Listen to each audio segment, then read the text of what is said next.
Hello, I'm John Furr. I'm a partner with the law firm of Holland and Knight. It's my pleasure to talk with you today about online learning legislation. In my prior life, I served as general counsel for the Illinois State Board of Education, and since I left the State Board in 2006, I've been very engaged in state education policy and various initiatives, including online learning. So we'll be talking today about a relatively new law that authorizes districts to establish remote educational programs, which can really help to open up various opportunities for school districts with respect to online learning. So just to start out, I wanted to point to this guidance by ISBE around the awarding of credit and making sure that districts have in place policies and plans for recording pupil progress and awarding credit, which includes credit for courses that are taken online. Now, the reason for pointing this out is that within the state, the school districts do have flexibility to determine how they will structure their courses and how they will award credit based on those courses. But the real challenge for many districts that have been looking to explore online opportunities are the requirements that are specific to general state aid. So just to transition to that discussion, so in the prior law, before the remote educational plan legislation that was passed in 2009, for districts to claim general state aid, that essentially online courses had to be offered in a traditional bricks and mortar setting, that there had to be the line of sight from the teacher to the student, which obviously that really begins to limit the opportunities for online learning if your only ability to offer that would be in a traditional classroom, as opposed to being able to enable students to take those courses in a home setting or various other settings that are outside a school building. Well, that all changed with legislation that was enacted in 2009. It's a new section of the school code, section 1029, that authorizes school districts to create and offer remote educational programs that are tailored to the individual student needs, and then also provides the opportunity to claim general state aid for time that is spent as part of those programs. Just one thing to point out is, as part of this, from a district perspective, there's broad discretion with this law, that there's the ability, even the legislation itself is not specific to online learning. It's about learning that happens outside of the traditional school setting. So while I think the thinking is that many of the opportunities that would arise out of this law would be based for online learning, that there may be other places for work-based learning or some other situations where the remote aspect could also benefit from these types of programs. And it's also, in terms of the law, the whole idea was to make this a school district-driven program, that they would have the discretion to decide how does online learning best fit into their educational objectives. It's not a structure where the state is dictating this is exactly what your online learning program has to look like. With that being said, though, there are elements within the law which are important to understand if you're interested in establishing an online learning program and to be able to claim it for general state aid. There's really two key requirements that we'll walk through in some detail. First is there has to be a decision at the school board level around what the district's remote educational program will look like and what the parameters for that will be. And second, so once that school board policy has been adopted, there has to be decisions for each individual student that's participating about what their online learning plan will look like through the student's remote educational plan. So just to start off, I'd like to walk through the elements of the adopted school board policy. As I had said before, this is really the threshold. There has to be that decision at the school board level that they will open up learning opportunities through various online vehicles. First of all, as part of the policy, there has to be decisions about the criteria for participation within the program. Are there going to be certain parameters around grade levels that will be established? For example, wanting online learning opportunities only to be offered at third grade and beyond, or will they open it up more broadly, going down to the kindergarten level? There can be decisions around the numbers of students that will participate in these programs. So, for example, do you want to start out with more of a pilot at first and limit it to a certain number of students, but then have the ability to come back to the school board later to be able to open that up more broadly? There has to be within the policy a description of the process that will be used to approve the participation for the individual students, and also the process to develop the student plan. So you need to think through who at the district level would be working with students to determine what online learning opportunities would make the most sense for them, and then what would be the process at the district level to develop the plan and to have that authorized. One of the important requirements requirements is that there needs to be some system for calculating the clock hours students will be attending within these programs. Something that we'll talk about later within the state board's rules for this, you need to be able to document student participation in order to claim general state aid. So that has to be described. Is there going to be some requirements around being able to understand when students are logging on and logging off, and making sure while they're logged on, they're actively participating in the online program. Those are things that need to be addressed at this policy level. And also, part of what needs to be addressed within the adopted school board policy is a process for renewing these plans. The way that the law is established is that the plans are going to be developed on a year-by-year basis, and so the thinking is that for each year, the district would make a decision about whether or not that plan should be renewed and continued for that individual student.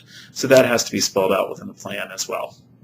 So once the school district has gone through the process to adopt the school board policy for each individual student to participate in the remote educational program, they need to have what's called a student's remote educational plan.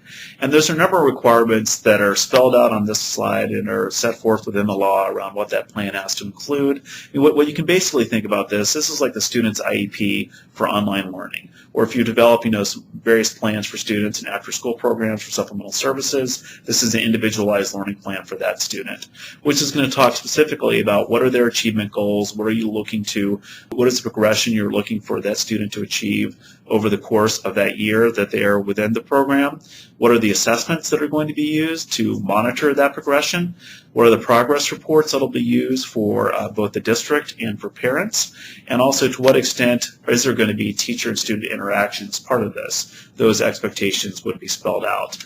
There has to be a supervising adult who is designated who will be watching over the student's participation. It doesn't have to be a family member, depending on the structure. If there was an online learning program that was happened in an off-site location, that could be someone that's outside the family. I think in many instances that online learning will be supervised directly by the parent or student's guardian. There has to be a description of the parents' or the family's responsibilities. For example, do they have to have certain internet access capabilities in order to participate? Is the expectation that all the various software and hardware that they'll need will be provided to them? That has to be spelled out as part of this plan. If the student does have disabilities, there needs to be consistency with the student's IEP, and also description of the student's ability to participate in district programs. So if they're learning outside the school building, what is going to be the process and the expectations for their ability to be involved with extracurricular activities. There needs to be someone at the district level who is responsible for overseeing this program. And finally, as we talked about, the term, which can't be longer than 1 year, and also description of where exactly the student will be participating in that program from. Just in terms of talking through some of the other requirements that are in the law, that when a student is participating in a remote educational program, they're still enrolled at a school building at one of the attendance centers within the district. And they are going to be tested for all state assessments at the attendance center and included within the attendance center's calculations for all state and federal accountability determinations. This is not a process where districts can choose if they have students that they are trying to not have them be included within accountability processes, and they can be just put into these plans. That's not the case at all. They continue to be enrolled, they continue to be included within the accountability determinations. And one other requirement, which is worth mentioning, is that parents or guardians also have to sign up on the participation of a student within a program. So even if a district had wanted to steer students to these programs, there has to be the acceptance by the student's parents or guardians that it's right for that individual student. In terms of the workforce and the teacher-related requirements, that this isn't the ability to get around certification requirements or federal highly qualified requirements. Those all apply to teachers that are teaching students as part of the remote educational program. One thing that the law is very specific about is that teachers have to be doing the teaching. This can't be structured so that parents are doing the teaching, and there has to be acknowledgement by the parents or guardians that they can only engage as they're overseeing the program in non-teaching duties that don't require instructional judgment or the evaluation of a particular student. That is the role of the teacher as part of the program's requirements. There has been some more flexibility that's been built into this law since it was passed in 2009. So when the law was first passed, the requirements for general state aid was that you can only claim it on the days days of attendance for the institute days that were on the school district's calendar that's been approved by the State Board of Education. So, for example, students that would be participating under the original law on a Saturday or Sunday or holiday, that would not count in terms of their participation for general state aid purposes. It had to be on a Monday through Friday during a day that was included in the school calendar. But I think as the law was rolling out and kind of working with school districts, there was the acknowledgement that that model doesn't really fit for online learning. The whole idea behind online learning is that students may choose to participate in the learning activities during the weekend and various hours over the course of the week.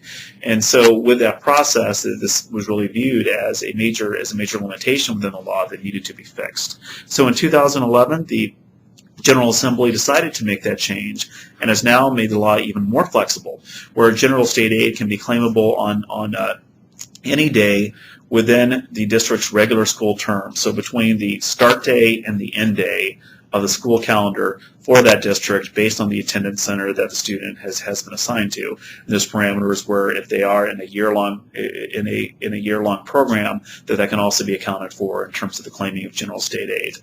The way that general state aid is calculated is that it's calculated on the basis of 1/5 day of attendance for every clock hour that the student receives instruction as part of the remote educational program. The one limit that's in place, though, is that for any month, a district can't claim more days of attendance for general state aid for a student that's in a remote educational program than they can for a student that's assigned in a brick and mortar facility. So the concept isn't that you can front load all the student instructional activities in 2 months of the school year and be able to determine all the hours for general state aid and then not have the student be participating in learning activities over the rest of the year. But that was one limitation important to the General Assembly, making sure that there's the basic sequencing and pacing of the remote educational program, so on a month-by-month basis it's consistent with the learning that's happening in the more bricks and mortar facilities. But within that month parameter, there's complete flexibility about when the learning occurs on a month-by-month basis. We had mentioned this before in terms of some of the other requirements. The state board has said by rule that the district needs to make sure that it's documenting the active participation in the remote educational program to claim general state aid.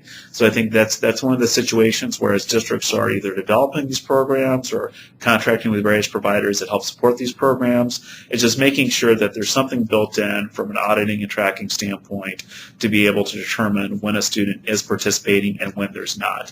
And again, that can be based on various processes to track the logins and making sure that the sessions time out if the student isn't participating within a certain amount of time, and also having the responsible adult being there to verify their participation as well. So lastly, one of the points around the structure of this law is that districts do not have to receive approval by the state to establish these programs and to move forward with their policies. That the concept again is that this is district driven to determine whether or not they want to offer the remote educational program, and they'll have the ability to move forward without going through a state approval process. But certainly from the State Board of Education standpoint, they do want to make sure that they are aware when districts are moving ahead with remote educational programs, so they can begin to account for that as part of their general state aid tracking purposes. And they also want to make sure that they're having data. So as part of this work, as State Board of Education is looking at new ways of learning across the state, making sure that they can have data that's submitted back to them to track student progress. So in terms of the interactions with the State Board of Education, if the school board is moving forward, they do have to submit the policy itself to the State Board of Ed, and the State Board of Ed has the right to ask for specific data elements from the district around the outcomes that are related to the remote educational program. Just in terms of my last comments to conclude, just want to again leave you with the understanding that this is all about school districts making decisions about how online learning makes the most sense for them. While there are structures within the law around the board policy and the remote educational plan, those are intended to make sure the students' interests are protected as part of this process, and that the districts are really thinking through all the issues that need to be thought through as they move into an online learning environment. But in terms of the ultimate structure for these programs, that there is broad discretion at the school district level to decide how online learning opportunities can best meet that district's needs and their objectives for their students. I'd be more than happy to answer questions that you might have about the remote educational program law. My contact information is here, and thank you for your time. Advice to a district